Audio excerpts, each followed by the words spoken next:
Future miners, welcome back everyone to the one and only mining YouTube channel Mining Mystery।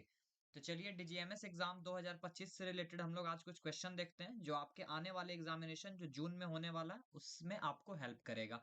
तो question number 1 है हमारा, where a person is appointed as a manager in mines he shall not be changed during succeeding dash irrespective of production. Question ये कहना चाह रहा है कि जहां पे एक मैनेजर की अपॉइंटमेंट यानी कि नियुक्ति इस तरीके से की जा रही है कि उसके बाद अपॉइंटमेंट के बाद चाहे प्रोडक्शन कितना भी हो, आपको पता होगा कि मैनेजर का अपॉइंटमेंट की फर्स्ट क्लास होगा या सेकंड क्लास, वो एज पर हम लोग प्रोडक्शन देखते हैं, एवरेज मंथली आउटपुट कितना है, इसके हिसाब से हम लोग डिसाइड करते हैं कि फर्स्ट क्लास मैनेजर को अपॉइंट करेंगे कि सेकंड क्लास मैनेजर को। तो क्वेश्चन ये पूछा जा रहा है कि एक बार अगर कोई मैनेजर अपॉइंट हो गया तो इरिस्पेक्टिव ऑफ प्रोडक्शन, मतलब उसके बाद चाहे कितना भी प्रोडक्शन हो, आने वाले कितने दिन तक इस मैनेजर को हम चेंज नहीं करेंगे। ये आपका क्वेश्चन नंबर 1 है। ऑप्शन देखते हैं, 12 वीक यानी कि 12 सप्ताह, 6 महीना, 3 महीना या फिर 12 महीना। तो क्वेश्चन नंबर फर्स्ट जो आज का हमारा उसका राइट आंसर हो जाएगा आपका ऑप्शन नंबर डी, 12 महीना। ठीक है। क्वेश्चन ये कहना चाह रहा है, अब ध्यान से स्टेटमेंट सुनिए कि एक बार मैनेजर अपॉइंट हो गया, चाहे वो फर्स्ट क्लास का हो या सेकंड क्लास का हो, उसके बाद इरिस्पेक्टिव ऑफ प्रोडक्शन, चाहे प्रोडक्शन कितना भी हो, अगर घट भी गया तो फर्स्ट क्लास की जगह हम सेकंड क्लास नहीं रखेंगे, इसी फर्स्ट क्लास को हम कैरी फॉरवर्ड करेंगे एटलीस्ट 12 मंथ तक। ठीक है, ये आपका क्वेश्चन था। चलिए अब आगे बढ़ते हैं क्वेश्चन नंबर 2 की तरफ। क्वेश्चन नंबर 2 है, all breathing apparatus shall be tested for oxygen for use in breathing apparatus shall be maintained in which schedule। देखिए, जो भी ब्रीदिंग apparatus का ऑक्सीजन का टेस्टिंग किया जाता है, ध्यान से सुनिएगा क्वेश्चन, ब्रीदिंग apparatus, ये क्वेश्चन आपका रेस्क्यू रूल से रिलेटेड है। रेस्क्यू रूल का आपको क्या बताना है, शेड्यूल बताना है ना, कि किस शेड्यूल के हिसाब से हम लोग ब्रीदिंग apparatus का जो ऑक्सीजन का प्योरिटी होता है, उसकी जो प्योरिटी होती है उसकी हम लोग जांच करते हैं, किस शेड्यूल के हिसाब से। तो ऑप्शन देखते हैं, शेड्यूल 2, शेड्यूल 3, शेड्यूल 4 या फिर शेड्यूल 6। तो क्वेश्चन नंबर 2 का जो राइट आंसर आपका हो जाएगा वो होगा ऑप्शन नंबर 3, शेड्यूल 4। शेड्यूल 4 के हिसाब से हम लोग क्या करते हैं बाबू, शेड्यूल 4 के हिसाब से हम लोग ऑक्सीजन का प्योरिटी जांच करते हैं। यहाँ पे हम लोग शेड्यूल 1, शेड्यूल 2 और शेड्यूल 3 एक बार रिवाइज कर लें तो शेड्यूल 1 में हम लोग क्या करते हैं सर, शेड्यूल 1 में हम लोग रेस्क्यू स्टेशन में जो उपकरण रखा जाता है, इक्विपमेंट रखा जाता है, वो शेड्यूल 1 के हिसाब से रखा जाता है। रेस्क्यू रूम में जो भी इक्विपमेंट रखा जाता है वो शेड्यूल 2 के हिसाब से रखा जाता है। और शेड्यूल 3 के हिसाब से वैसे माइंस में जिसमें किसी तरह का कोई रेस्क्यू रूम नहीं है, वैसे माइंस के सरफेस पे जो हम लोग इक्विपमेंट रखेंगे वो एज पर शेड्यूल 3 रखेंगे। क्लियर। चलिए आगे बढ़ते हैं question number 3, next question, who shall authorise the maximum number of person to be ride in a cage at a time. डोली में यानी कि साफ्ट में जो केज चलता है, उस केज में एक बार में कितना पर्सन राइड करेगा, एक बार में कितना पर्सन राइड करेगा, ये निश्चित कौन करता है, ये तय कौन करेगा, ये फिक्स्ड कौन करेगा। ये अगर डोली है तो इस डोली में कितना पर्सन राइड करेगा एक बार में। Option number A owner, option number B owner agent manager, option number C manager, option number D CIM. कौन फिक्स करेगा।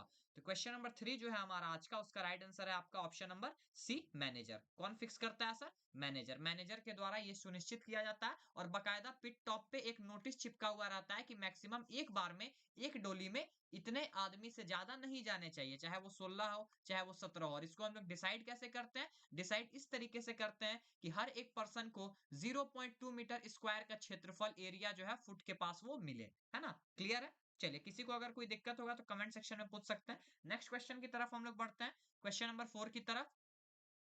Who can extend the period of 30 days for appointing other welfare officer in mine। अब देखिए, welfare officer का यदि तबियत बिगड़ गया या फिर वेलफेयर ऑफिसर किसी कारण से ड्यूटी में नहीं आ रहा है, तो माइंस के अथॉरिटी क्या करते हैं, एक दूसरे अल्टरनेटिव वेलफेयर ऑफिसर की नियुक्ति करते हैं, जिसका मैक्सिमम पीरियड होता है 30 दिन की, 30 दिन से ज्यादा आप नहीं कर सकते हैं। लेकिन लेकिन यहाँ भी प्रोवाइडेड है, परंतु ये 30 दिन का जो पीरियड है इसको कोई एक पर्सन जो है, कोई एक अथॉरिटी जो है वो एक्सटेंड कर सकता है कि 30 दिन से ज्यादा भी आप इस वेलफेयर ऑफिसर को एज अल्टरनेटिव रख सकते हैं। वो अथॉरिटी कौन है।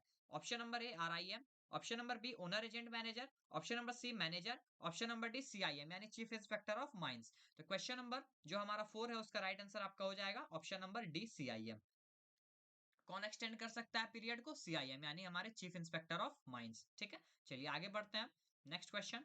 कलर चेंज कर लेते हैं, कौन सा कलर रखा जाए, रेड ही ठीक है। चलिए, कोई दिक्कत नहीं है। Where in mind person work for more than, ये ग्रेटर देन का साइन है, dash hour in a day for above ground, he shall be entitled to over time wages. देखिए ओवर टाइम वेजेस जो हम लोग सेक्शन 33 में पढ़ते हैं, माइंस एक्ट के सेक्शन 33 में पढ़ते हैं, उसके हिसाब से कोई भी एक पर्सन जो अबव ग्राउंड में काम कर रहा है, वो कितने दिन से ज्यादा अगर काम करेगा, मतलब कितना घंटा से ज्यादा एक दिन में काम करेगा, तो उसको ओवर टाइम वेजेस दिया जाएगा।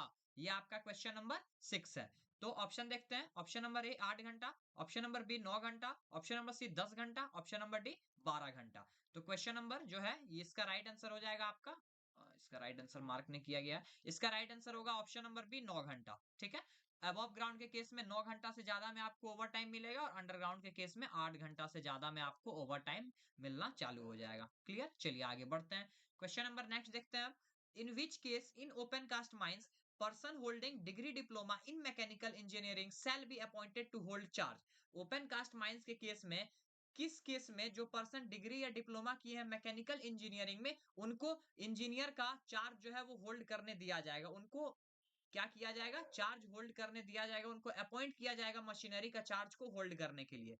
किसी भी केस में, ओपन कास्ट माइंस के किसी भी केस में, या फिर जहां पे एचईएमएम जिस ओपन कास्ट माइंस में यूज हो रही हो, या फिर जहां पे ऑल मशीनरी का all together horse power 1500 horse power हो, या फिर ऑप्शन नंबर डी नन। तो ये जो क्वेश्चन है उसका राइट आंसर आपका हो जाएगा option number B, if HEMM is used in mines. Open cast के केस में ये क्राइटेरिया तब फुलफिल किया जाएगा जब एचईएमएम यूज होता हो। और अंडरग्राउंड की बात करें तो जहां पे सारे मशीनरी का एग्रीगेट हॉर्स पावर यानी एचपी जो है वो 1500 हॉर्स पावर हो जाता है, तो वैसे केस में हम लोग क्या करते हैं, एक डिग्री डिप्लोमा वाले मैकेनिकल इंजीनियर को अपॉइंट करते हैं। क्लियर, चलिए आगे बढ़ते हैं। Next question. When a question referred by circulation of paper, if dash member make request to consider it in meeting, chairman shall direct to do so in case of committee। देखिए committee के meeting में, यहाँ पे in case of committee मैंने इसलिए लिख दिया ताकि आप लोग कंफ्यूजन ना हो कि मीटिंग कमिटी का है या फिर बीएमई का है। कमिटी के मीटिंग में या कोई सा भी मीटिंग में दो तरीके से मीटिंग होता है। पहला मीटिंग फिजिकली होता है, पहला मीटिंग आपका फिजिकली होता है, और दूसरा मीटिंग होता है by circulation of paper. By circulation of paper, चाहे वो बीएमई का मीटिंग हो या फिर कमिटी का मीटिंग हो। तो कमिटी के मीटिंग के केस में यदि कोई मीटिंग जो है वो वाया सर्कुलेशन ऑफ पेपर हो रहा है, तो कितने मेंबर यदि चेयरमैन से रिक्वेस्ट करें तो उस टॉपिक पे जो चर्चा है वो फिजिकली किया जाएगा, वो मतलब फिजिकली मीटिंग के दौरान किया जाएगा, ना ही सर्कुलेशन ऑफ पेपर के द्वारा। वन और मोर, टू और मोर, थ्री और मोर, या फिर फोर और मोर। तो क्वेश्चन नंबर इसका 7 है ये, आई थिंक क्वेश्चन नंबर 7, इसका राइट आंसर आपका हो जाएगा ऑप्शन नंबर सी, थ्री और मोर। जब तीन या उससे ज्यादा पर्सन रिक्वेस्ट करेंगे चेयरमैन से, कमेटी के चेयरमैन से, तो वैसे केस में क्या होगा, आपका जो सर्कुलेशन ऑफ पेपर से मीटिंग हो रहा है वो फिजिकली उस टॉपिक पे डिस्कस किया जाएगा। चलिए moving further to our next question. Which of the given below used in changing the direction of rope in haulage?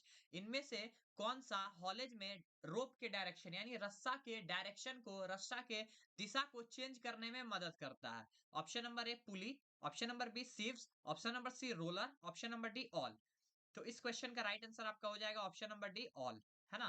Pulley, sieves और रोलर ये तीनों हेल्प करता है रोप के डायरेक्शन को चेंज करने के लिए। ठीक है, चलिए नेक्स्ट क्वेश्चन हम लोग देखते हैं। Person appointed to make investigation of cause of disease shall have power under. जो person as per section 25, section 25 में हम लोग नोटिफाइड डिजीज पढ़ते हैं, डिजीज से रिलेटेड जो नोटिस है, और सेक्शन 26 के हिसाब से पर्सन क्या करता है, उसको इन्वेस्टिगेशन करता है। तो जो भी पर्सन डिजीज से रिलेटेड इन्वेस्टिगेशन कर रहा है उस पर्सन के पास कौन सा पावर होगा? Code of criminal procedure, power provided by central government, code of civil procedure, या फिर एनी ऑफ अबव मेंशन, तीनों में से कोई भी। तो इस क्वेश्चन का राइट आंसर हो जाएगा आपका option number C, code of civil procedure. Code of civil procedure के हिसाब से कोर्ट ऑफ इंक्वायरी में जो कंडक्ट होते हैं, जो इन्वेस्टिगेशन ऑफिसर होते हैं उसके पास भी पावर रहता है, और जो डिजीज के लिए चेक करते हैं उनके पास भी कोड ऑफ सिविल प्रोसीड्यूर के हिसाब से ही पावर रहता है। ठीक है, चलिए आज का अपना लास्ट क्वेश्चन है, information regarding leave with wages notice shall be exhibited. Information regarding leave with wages जो हम लोग फॉर्म एल में कौन चिपकाता है, ओनर एजेंट मैनेजर, वो कब चिपकाया जाएगा माइंस के ऑफिस में? 10 फरवरी के पहले, या फिर ऑन और बिफोर 20 फरवरी, या फिर ऑन और बिफोर 1 फरवरी, या फिर नन। तो इस क्वेश्चन का क्वेश्चन नंबर 10 का राइट आंसर हो जाएगा ऑप्शन नंबर बी, ऑन और बिफोर 20 फरवरी। क्लियर? चलिए आज हम लोग बस इतना ही रखते हैं। अगर आपको ये सेशन पसंद आ रहा है तो आप अपना जो इंटरेस्टेड टॉपिक है और जो इस टॉपिक के बारे में आप एमसीक्यू करना चाहते हैं या डिटेल में समझना चाहते हैं, इस वीडियो के कमेंट सेक्शन में आप लोग कमेंट कर दीजिए। जिस टॉपिक पे सबसे ज्यादा कमेंट आएगा नेक्स्ट वीडियो आपको उसी को मिलेगा। ठीक है? चलिए, thank you very much for joining with us. Thank you.